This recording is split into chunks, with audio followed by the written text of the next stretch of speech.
ఆ అక్షింతలు వేస్తూ పూజ చేయండమ్మా.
పూజ సంపూర్ణమయ్యింది.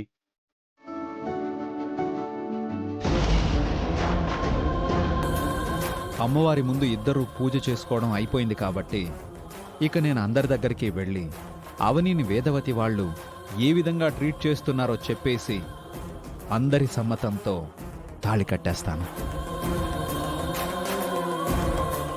తాళి ఏమైంది?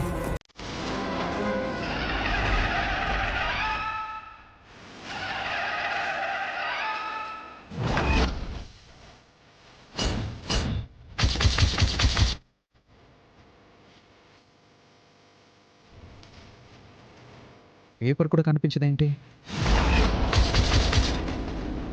తాళి పేపర్ నా పాకెట్లోనే ఉండాలి కదా, ఏమైంది?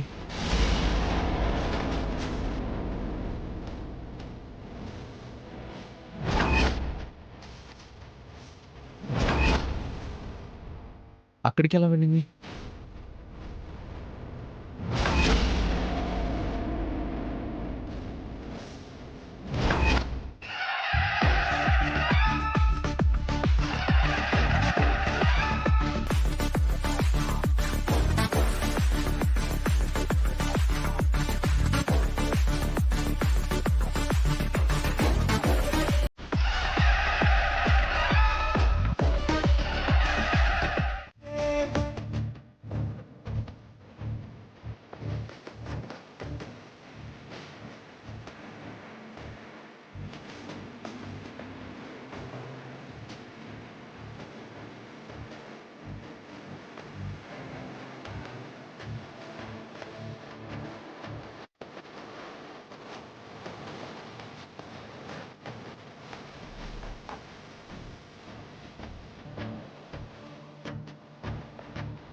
ఎటువంటి ఆటంకం లేకుండా అంతా ముగిసింది.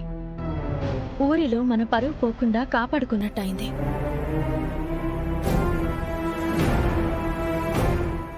ఇక మీరు అమ్మవారిని తీసుకుని బయలుదేరండి అత్తయ్య.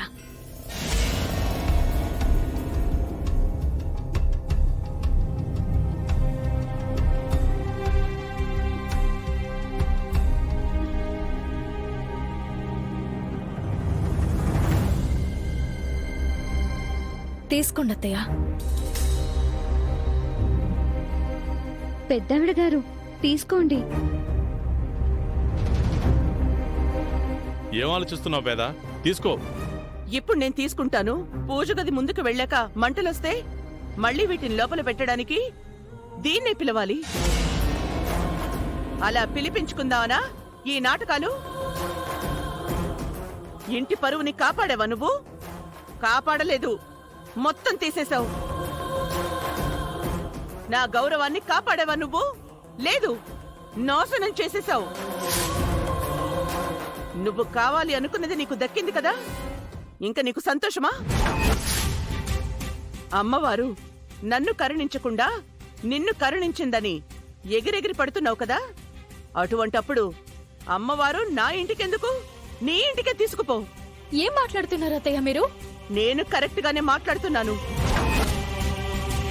కరెక్ట్ ఎలా అవుతుంది వేద? అమ్మవారు మన ఇంట్లో ఉండాలి కదా.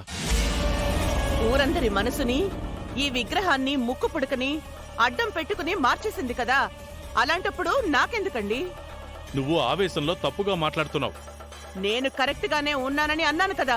పోనీ అవని మన ఇంటికొచ్చి పూజ గదిలో పెట్టి వెళ్ళిపోతుందిలే. పోనీ అలా చేయమన్నా చేస్తాను.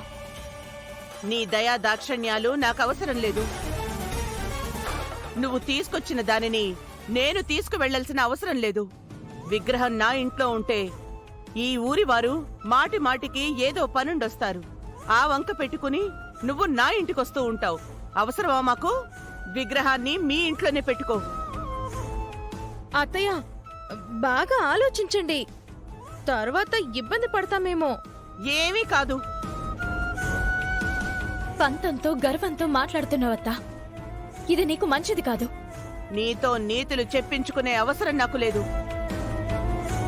బయలుదేరదాం రండి. అది కాదు వేద, చెప్పేది విను. మీకైనా నా మాట మీద గౌరవం ఉంటే నాతో రండి.